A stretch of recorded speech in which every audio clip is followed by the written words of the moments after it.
विद्यार्थी मित्रांनो, सह्याद्री ट्युटोरियल्स मध्ये तुमचं स्वागत आहे. थंबनेल बघितलं?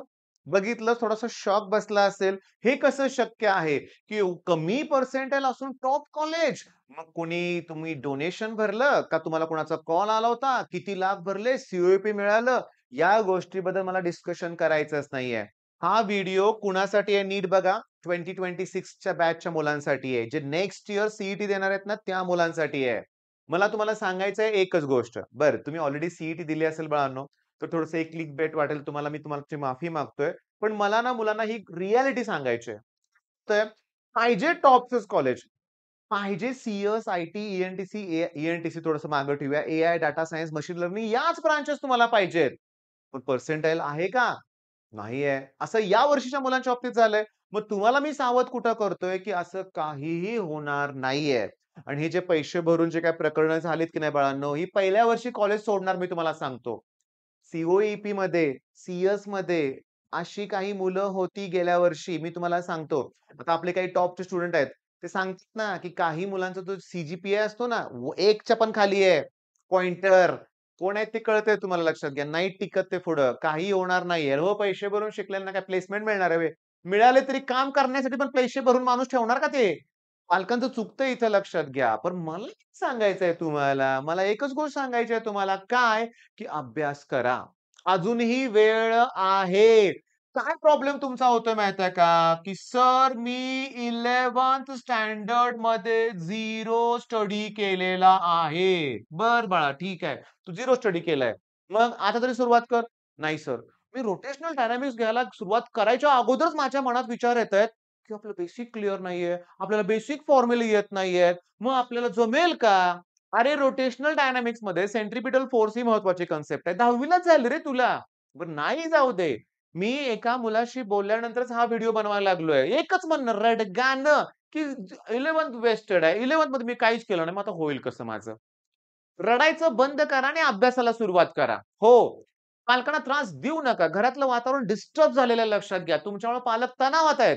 मी अशा एका पालकांशी भेटलो. बघा, नीट लक्ष द्या. स्टुडंट 12th मध्ये. छोटा मुलगा 7th मध्ये आहे. मग त्या पालकांनी मला सांगितलं, "हे बारका आत्ताच म्हणायला लागलाय, ती सायन्स स्ट्रीमच नको." मोठ्या भावाचं बघून की नाही तो म्हणतोय, "हे नकोच आहे प्रकार मला. ही अकॅडमी, लाखोची फी, घरातलं टेन्शन, ताण-तणाव." कुणी क्रिएट केला? तुम्ही क्रिएट केला लक्षात घ्या. पण यातून मार्ग आता तुम्हालाच करायचे आहे, काढायचे आहे, सुरुवात करायची आहे. हां, 12th स्टँडर्ड तुम्हाला रोटेशनल डायनामिक्स पासून सुरुवात करायची आहे ना? चला मीच हा टॉपिक सिलेक्ट केलाय लक्षात घ्या. मीच घेणार आहे तुमचं लक्षात घ्या. नेक्स्ट म्हणूया आपण तुम्हाला आय-एम-पी क्वेशन्स मी यातले देणार आहे. अभ्यास करायची पद्धती कशी असावी मी तुम्हाला सांगणार आहे. बेसिक आडलंय का तुमचं? चला मी बेसिक फॉर्म्युला पण सांगतो. ओके. आणि आपल्या ॲप्लिकेशनवरती ना न्यूमेरिकल बॅचचे 10च्या 10 व्हिडिओ मी फ्री ठेवलेत न्यूमेरिकलसाठी. मग नंतर माझा नेक्स्ट व्हिडिओ जो येईल रोटेशनल डायनामिक्सचा तो बघा आणि करा ना. बरं हे ठीक आहे. फिजिक्सचं बेसिक फॉर्म्युला येत नाही. केमिस्ट्री तयार केमिस्ट्रीत पण तीच बोंबाबोंब. ऑर्गॅनिक जमत नाहीये सर. रिएक्शन्स लक्षात राहत नाहीये. का म्हणे माहितीये का? सर ते मेकॅनिझम मला लक्षात राहत नाहीये. कुठला अटॅक? अरे बाबा तुला तर रिसर्च नाही करायचा तेवढा वेळ पण नाहीये. आणि तुला जर रिसर्चच करायचा असेल तर 11th पासून का नाही केलं? आता तुला कमी वेळेत अभ्यास करायचा आहे. अशा वेळेस केमिस्ट्री मधले रिएक्शन्स मेकॅनिझम डिटेलमध्ये घुसू नका. मी क्लिअरली सांगतो. मला इथं पंकज सरांचं उदाहरण सांगायचं आहे तुम्हाला. पी-डब्ल्यू म्हणजे सगळ्यांचे फेव्हरेट शिक्षक आहेत, इन्क्लुडिंग मी. मला सुद्धा त्यांचे लेक्चर्स जबरदस्त आवडतात लक्षात घ्या. मी वेळ मिळाला की अभ्यास करतो. मी फक्त पंकज सरांना फॉलो करत नाहीये. मी फिजिक्समध्ये सुद्धा आर-जी सर असतील, पुन्हा स्टडी चक्र चॅनल असेल. खूप शिक्षक आहेत ज्यांना मी फॉलो करतोय. तुम्ही काय करता तुमच्या रिकाम्या वेळात? रील्स बघत बसताय? मग का तिथं वेळ तुम्हाला कळत नाही का बाळांनो? तुम्ही वेळ काढा अभ्यासाला. मेन पॉइंट काय आहे, की 12th स्टँडर्डचं ऑर्गॅनिक आम्ही लाईव्ह घेतलंय.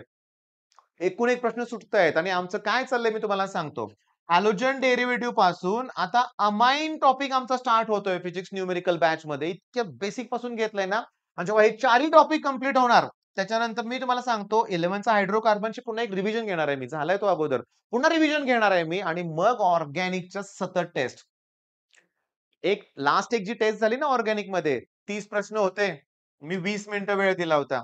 टाईम मॅनेजमेंटमध्ये बऱ्याच जणांची गडबड झाली. मी त्यांना काय बोललोय माहितीये का? आता नेक्स्ट 30 प्रश्नाला 15च मिनिटं वेळ देणार आहे. हां, टाईम कमी-कमी करणार आहे. एन्जॉयमेंट मज्जा येणार आहे. हो, हे चॅलेंज स्वीकारणं हीच खरी मजा आहे लक्षात घ्या. कधी करणार आहे तू अभ्यास? कधी करणार आहे? कुठल्या मुहूर्तावर करणार आहे? दिवाळीची वाट बघतोय का? हो का गणपतीची वाट बघायचं गणपती झाले आता. ओके. त्यानंतर तुम्ही अभ्यासाला सुरुवात कर. बरं हे झालं मॅथ्स. अरे डायरेक्ट इंटिग्रेशन घेतलंय मी आणि पोरांना जमतंय. 13 लाईव्ह सेशन घेतलेत मी इंटिग्रेशनचे बघा. प्लेलिस्ट बघा तुम्ही. काही प्लेलिस्टमध्ये काय त्या काही इंटिग्रेशनमध्ये आम्हाला ना यावर्षी मी पहिल्यांदा लाईव्ह घ्यायला सुरुवात केली बरं का लक्षात घ्या. लाईव्ह न गेल्यामुळे माझं चॅनल मागं पडलंय. मान्य आहे मला. पण आता मी ग्रिप घेतोय ना. कमी व्ह्यूज होतायत. होऊ दे ना. मी नाही घाबरत. मग मी असं रडत बसत नाही. पहिलं माझ्या चॅनलला व्ह्यूज खूप व्हायचे, आता होत नाहीत. रडका स्वभाव ठेवायचाच नाही. माझ्याकडून शिका. अभ्यास करायचाय तुम्हाला लक्षात घ्या. पुढे जायचंय. आणि या कॉन्फिडन्सली तुम्ही काम केलं तर पुढे जाणार आहे तुम्ही लक्षात घ्या. करा की इंटिग्रेशन. YouTubeवर लाईव्ह आहे. अरे जवळ-जवळ 100च्या आसपास फ्री व्हिडिओ ठेवलेत मी आपल्या ॲप्लिकेशनवरती. नाही सर तुमच्या ॲप्लिकेशनला डाटा लागतोय खूप. मग तू तुझा डाटा वाचव आणि अभ्यास करणं पण सोडून दे. घरातल्यांना सांगून टाक, की माझ्याकडनं होणार नाही म्हणून. बास. येतंय लक्षात मी तुम्हाला सांगतोय ते. आता पुढची गोष्ट सांगतो तुम्हाला मी. पुढची गोष्ट. क्लिअरली सांगतो, की केमिस्ट्रीमध्ये कुठल्याही स्टुडंटला आता माझं ऐकणारी जी 100-125 मुलं आहेत, की जे मी लाईव्ह सुरू केले, की लगेच अटॅच होतात लक्षात घ्या. मी त्यांना घेतोय मी त्यांचं केमिस्ट्री घेतोय. फिजिक्स पण मी म्हणतो लाईव्हच घ्यावं लक्षात घ्या. ओके, लाईव्हच फिजिक्स घ्यावं रोटेशनल डायनामिक्स लक्षात घ्या. पण मी तुम्हाला क्लिअरली सांगतो, की ही जी केमिस्ट्री आहे ना, आमच्या मुलांचं टार्गेटच 50 आउट ऑफ 50 आहे. टार्गेट हलकं ठेवायचंच नाहीये. 50 पैकी 50 केमिस्ट्रीमध्ये पाहिजेत आणि मॅथ्समध्ये 100 पैकी 100 टार्गेट कठीण वाटतंय, पण आम्ही जाणार ना. आमच्या एक गोष्ट लक्षात आली इंटिग्रेशन घेत असताना, टेक्स्ट बुक मधले प्रॉब्लेम.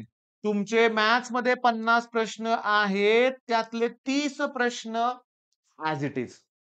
अरे थोडा चेंज, पण बऱ्यापैकी अगदी त्याच मेथडनं सोडवायचे प्रॉब्लेम्स आहेत लक्षात घ्या. मग कशाला काळजी करताय? मी तुम्हाला सांगू का? अरे केमिस्ट्रीत 40 पडले, मॅथ्समध्ये 60 पडले, करा की काउंट 100. 100 म्हणजे 95 पर्सेंटाइल.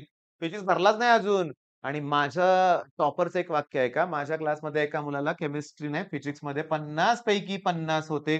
त्याचं एकच म्हणणं होतं, की जर मुलाला कुठलाही फॉर्म्युला विथिन सेकंड आठवत असेल, तर तो फिजिक्समध्ये आरामात 35 मार्क पाडू शकतो. फक्त कॅल्क्युलेशनचं स्पीड चांगलं पाहिजे.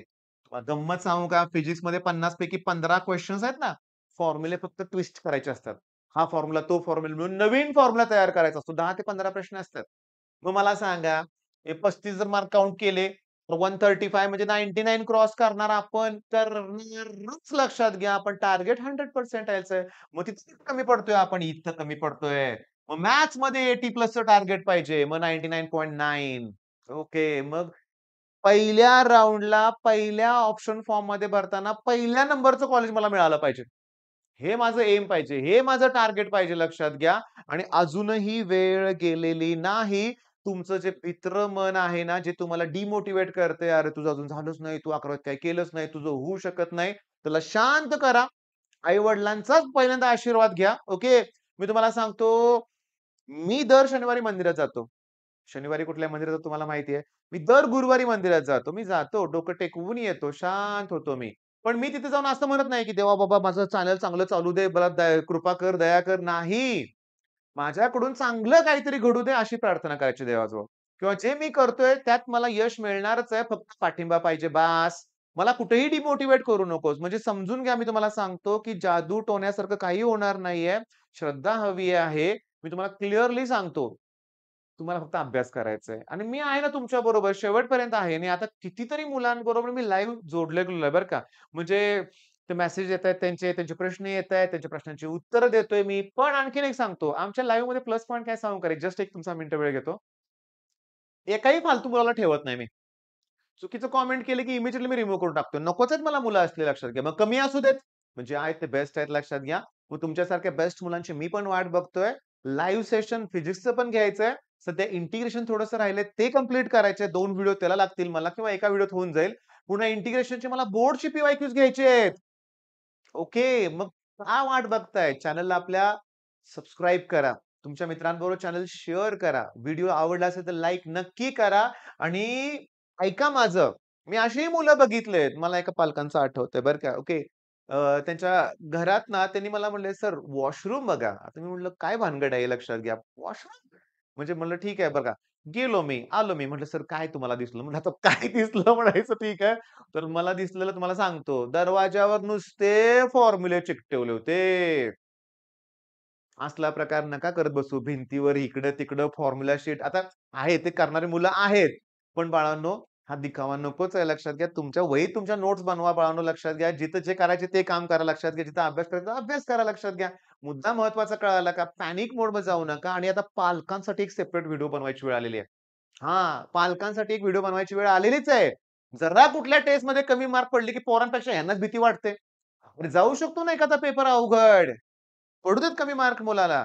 कमी पडते त्याचा अर्थ प्रामाणिकपणे करतोय. बघून तर लिहित नाही ना कुठं लक्षात घ्या. मग त्याला मोटिव्हेट करा.